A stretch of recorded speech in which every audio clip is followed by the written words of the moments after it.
Everybody, welcome to Dwayne's Inc. Wrestling Conference. Before I begin, I always like to say thank you for watching. And as you're watching, please hit that like button, hit the notification bell, let you know when a new Dwayne's Inc. Wrestling Conference drop. Please subscribe. Please comment below. I will engage in the comment section. If you send a comment, I will reply back. Let's get into the Raw results. Raw just went off. This was a pretty good Raw after the Rumble. Let me get right into it. So basically, Raw opened up with Jey Uso coming out. As always, Jey always got the crowd like popping, like always got them popping. Like it's great energy to start the show off with Jey Uso coming out with the and stuff. So that's kind of cool and stuff. He came out. Um, you could tell in his eyes very, very, very, very emotional. You can see his eyes getting teared up. You can see he kind of choked up a little bit when in his as he was saying his speech and stuff like that. Basically, I wrote a little bit of notes. He basically told you where he was before, all the way into now. How basically they was doubting him that he would never get to where he was at. You'd never be a solo star, going for solo championships and stuff like that. But he basically beat the odds of, becoming tag team champion with his brother and stuff like that. That he went with his cousins. He did basically ran WWE for 4 years, became the longest tag team champions of all time. That he ventured off by himself. He actually became tag team champions with Cody Rhodes without his brother for the first time. And after that, won the Intercontinental Championship. Now he won the 2025 Royal Rumble winner. And then now he's going to go to Royal Rumble, the WrestleMania, and become a champion. And as you're saying that, Gunther came out. And basically, Gunther just came out and basically like, yo, I beat you every time. Like, I beat you and stuff like that. Like, and he was like, basically, if you pick me, the road to WrestleMania is going to be the worst for you because I'm going to beat you down from now all the way to WrestleMania. Don't pick me because basically you can't beat me and I will hurt you. You have the worst hurt of your life if you challenge me at WrestleMania. But uh But yeah, it's true though because what is it? Jey Uso had multiple times challenging for the WWE Championship and challenging for the World Heavyweight Championship, and he basically lost all of those. So, but this is basically the ultimate underdog story of Jey Uso. Basically, like most likely, this is just my opinion. Most likely, he's definitely going to pick Gunther because looking at just foreseeing everything that's going on, even though we on the road to WrestleMania, next pay per view is the Elimination Chamber. But seeing how things are, just my opinion. I'm not a booker, but fantasy booking. There's really nothing for Gunther. You know what I mean? Like I don't see any challenges for Gunther as much as you see everyone challenging for the WWE Championship. So most likely he will be picking Gunther and basically beating Gunther or not beating Gunther at WrestleMania. But he said that he will be going to WrestleMania. Well, he told this to Gunther: when I do go to WrestleMania and when I win WrestleMania, I will be coming out champion and stuff like that. So that's kind of cool. I'm real excited for Jey Uso. He wasn't my pick. Punk was my pick. AJ Styles was my wild card, but I'm happy for Jey Uso. Always been a fan of Jey. Always been a fan of the Usos ever since they started out in FCW, all the way into now. When I remember when they first debuted on Monday Night Raw, it was Jimmy and Jay and Tamina. Tamina used to be their manager and stuff like that. But yeah, I'm rocking with this. Definitely think Jey Uso will win the World Heavyweight Championship. All right, so after that, going into the first match of the night, we have Penta versus Ludwig Kaiser. They showed a video package of basically Ludwig Kaiser making his Royal Rumble entry as he went into the ring. He went to go attack Penta. Penta basically reversed it and threw him out in 6 seconds. So this basically started up the match between Ludwig and Penta. This was a good match. It wasn't nothing really spectacular or anything. It was really grounded and stuff like that. Penta got to do the stuff, his stuff. It was a really good match between them two. Penta ended up beating Luke Kaiser with the Penta driver. So is that serious? Is it the Penta driver? I think it is. I'm not sure. Beating with the Penta driver and stuff like that.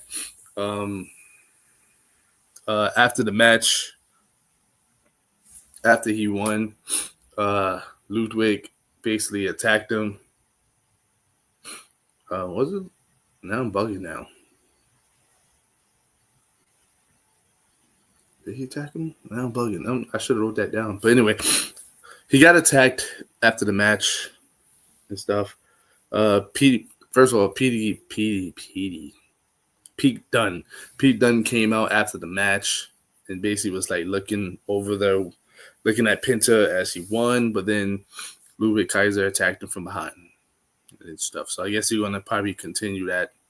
Be interesting. After that, correct me if anything, if I said it wrong. I think Kaiser attacked him. I think it's been a long night, people. Should have wrote that down more. But anyway, on to the next segment. Charlotte came out. Damn. Like, before I get into Charlotte, I remember going on the internet and Instagram, Twitter, all that other stuff. Basically, they wasn't liking the Royal Rumble winners of Charlotte and Jey Uso. They all had dislikes and the most dislikes and stuff like that, right? But the crazy thing is, Jey Uso comes out, cheers, no problems, no boos. Boom. Charlotte comes out and just straight up boos. Like, boos. And she's trying her best. Like, she's literally, like, trying her best to say, like, hey, you know, I understand y'all booing me, but to be honest with you, I really missed y'all. You know, I really wanted to come back because I was out for a year because of my leg, and it was just booing and booing and booing. And you could tell she probably didn't like that. She probably didn't see that coming, but come on now. Come on. She tried her best, and you can see she basically went right into it and just turned heel. She just had to just turn it heel because it was just booing her. And then basically she was saying all that, and then Rhea Ripley comes out, interrupts her and stuff like that, and basically I did write some stuff for this. Rhea Ripley told her Rhea Ripley came out and basically told Charlotte, like, yo, pick me because we could run it back because I did beat you. And then Charlotte said, don't you know I beat you first? So, but she like, first of all, you jump in the gun because I'm going to go to NXT and I'm going to see if Julia inspires me. And then after that, I'm going to go to SmackDown and I'm going to talk to Tiffany to see if she inspires me and stuff like that. And then Rhea basically begs Charlotte, no, pick me so I can beat some respect out of you. And then basically Charlotte just walks off. She ain't picking no. She's not picking Rhea Ripley. Nah. Well, I could be wrong. We could get that Rhea Ripley versus Charlotte again. I wouldn't mind seeing that. Could actually do like the rivalry. They very much They have great chemistry in the ring. Not even a bad match between them. I would like to see that, but um, I mean, if you really want to put on a show, you probably would do Rhea Ripley versus Charlotte. But if Charlotte really want to get back on top to be champion again, easy pickings, Tiffany Stratton, no brainer. But yeah, that was a good segment. I really enjoyed that. After that, New Day comes out with neutrons, which I like it. I like the silhouette of you can hardly see them with the white eyes and the unicorn in the middle between them two. New music. I'm liking the New Day music, so that's kind of cool. So it was New Day versus Rey Mysterio and Dragon Lee. Let's just put some respect on this. Rey Mysterio is 50 years old and he's still moving like he's not 50 years old. I gotta put respect on Rey Mysterio. This was a good. And also this was Dragon Lee return from.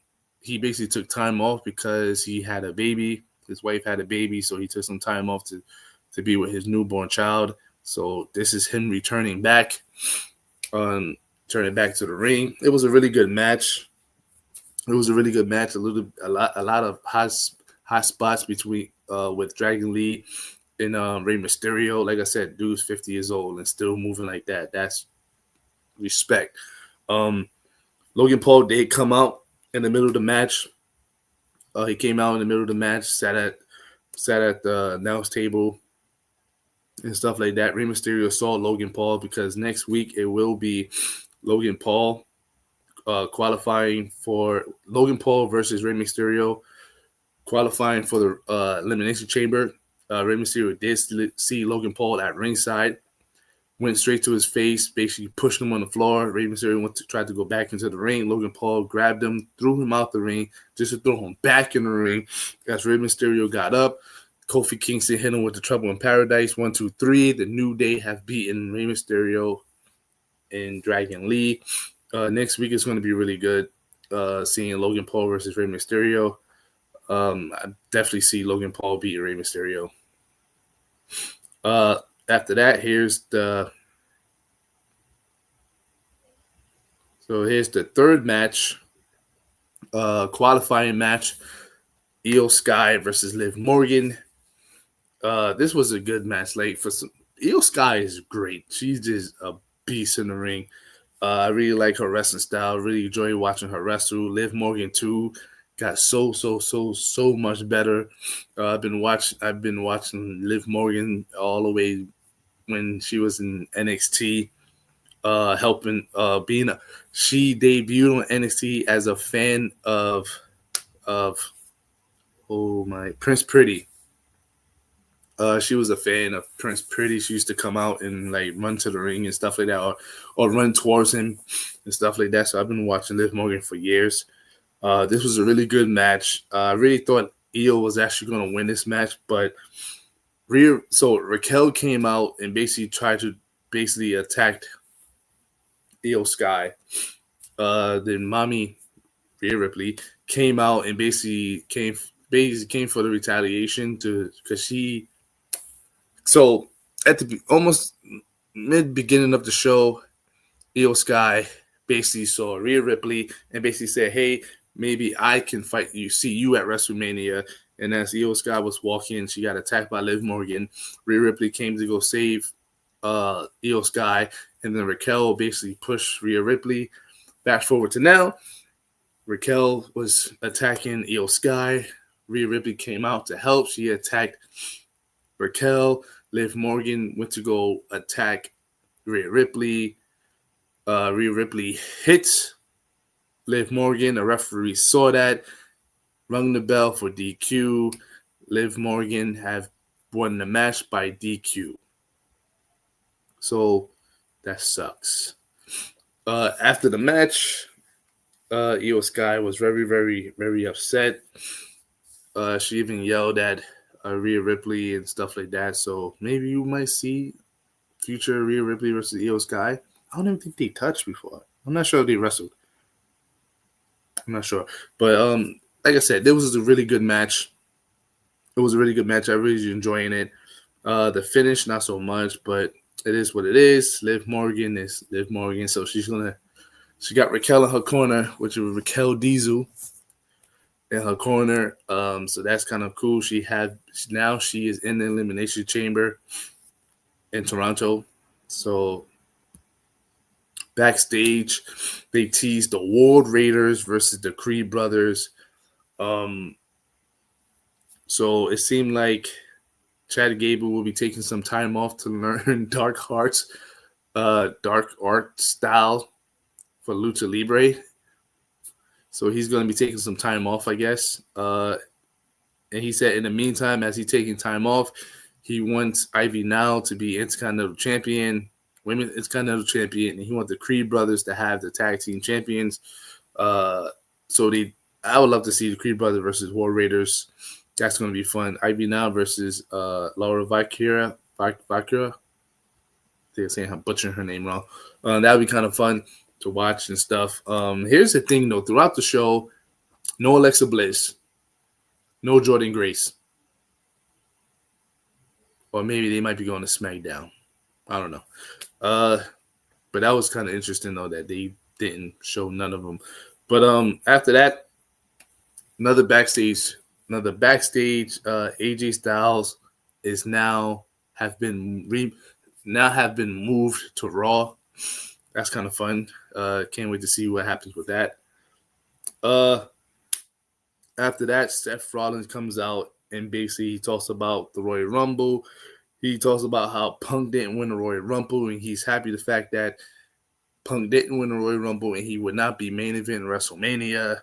He also said Roman Reigns didn't win the Royal Rumble, and he might not even make it to WrestleMania because he's hurt, and not because he hurt, because Seth Rollins is the one that hurted him. So it seems like they're still teasing Seth and Roman match. I think that'd be kind of cool. Singles match at WrestleMania, Seth Rollins versus Roman Reigns. That would be kind of cool and stuff like that. So after that, then he talks about himself that he didn't win the Royal Rumble, and that hurted him. But he said that there are other opportunities to get into WrestleMania, and one of those opportunities is at the Elimination Chamber. He will be qualifying at the Elimination Chamber next week, where he will be going against Finn Balor. For whoever wins that match will be qualified for Elimination Chamber. And after he said that, he actually called out Sammy. Sammy came out and he basically told him, like, look, you're going to beat Punk because Punk said that you're not on his level. Matter of fact, you're above his level. You actually a main eventer and you're going to beat Punk. And then when you beat Punk, you will be in the Elimination Chamber. And me and you is going to fight in the Elimination Chamber. And we're going to fight to be in the main event at WrestleMania. So basically, Seth Rollins was just basically pumping up Sami Zayn to fight CM Punk. And as that happening, Seth Rollins went out the ring, and who music pops on? CM Punk. CM Punk makes his entrance. He's walking down. He's seen Seth Rollins, and basically they started charging right at each other. Some referees came out and tried to stop them. Crazy enough, Seth Rollins smacked the crap out of Punk. Like, you can literally hear it. Then Seth Rollins slapped him. Punk had a few punches on Seth Rollins, and they basically went their separate ways. Then it went into CM Punk versus Seth Rollins. This is the first time CM Punk and Seth Rollins touched. This was a really good match. It basically built up. It started off slow, and as it was getting to the end, it was starting to get good and good and good. It was even multiple times where it looked like Punk wasn't going to win. It looked many times like Sami Zayn was actually going to take it and beat CM Punk. Sami Zayn tried to go for a Helluva Kick. CM Punk rolled out the way. He went to go hit him with a GTS. Sami Zayn reversed it. Hit him. Then he hit him with a blue Liger Thunder Bomb. He kicked out of that. Then Yeah, and then he basically did uh, a slam. I forgot the name of the slam. He basically threw him like into the turnbuckle. Then Sami Zayn went to go to the corner to hit him with a haluva kick. Sammy went to go run and do the haluva kick. CM Punk basically takes him, puts him on the shoulder, him with a GTS 1, 2, 3. CM Punk have beaten Sami Zayn. Even though I had doubts of Punk winning this match, even though I wanted him to win, but I had doubts because he kept sitting there pointing at the WrestleMania sign multiple times. And he also basically kept telling Sammy, "You're not on my level. You will never be on my level." So I'm like, damn, he's saying heerless stuff. So yeah, I don't think Punk winning this, but nope, Punk hit him with the GTS 1, 2, 3. CM Punk is qualified with Cena, but Cena doesn't have to qualify. He's already in it. So there are already two people qualified for the Elimination Chamber, Cena and now CM Punk. After the match, Sami Zayn is basically in the ring, basically on his knees, just in defeat. CM Punk turns around, looks at him, waits till Sami Zayn stands up. Punk says something to him. He extended his hand. Sami Zayn shakes CM Punk's hand for respect. And then Kevin Owens out of nowhere attacks Sami Zayn, pushing CM Punk out the ring. Kevin Owens basically picks him up and does a power driver on Sami Zayn. And that ends the show. So basically what I'm probably getting that it's either Kevin Owens versus Sami Zayn at Elimination Chamber in Toronto, or we can get a Kevin Owens versus Sami Zayn at WrestleMania. But overall, I really enjoyed this show. I forgot to do a review, a rating between 1 to 10. I would definitely give this 8.5. I really enjoyed this show. This show was really fun from beginning to end. I didn't feel bored out of anything. Like I said, there was no Alexa Bliss. There was no Jordan Grace. But yeah, I really enjoyed the show. End it right here. Thank you for watching the Wings Inc. Wrestling Conference. Please give me a thumbs up. Please subscribe to let you know when a new The Wings Inc. Wrestling Conference drop. Please comment below. What did you like? What did you like? What you didn't like? What was you looking for? Who you think is winning the Elimination Chamber? I already know who my Punk. I'm picking Punk. But thank you for watching The Wings Inc. Wrestling Conference. I'll catch you around. I'm out.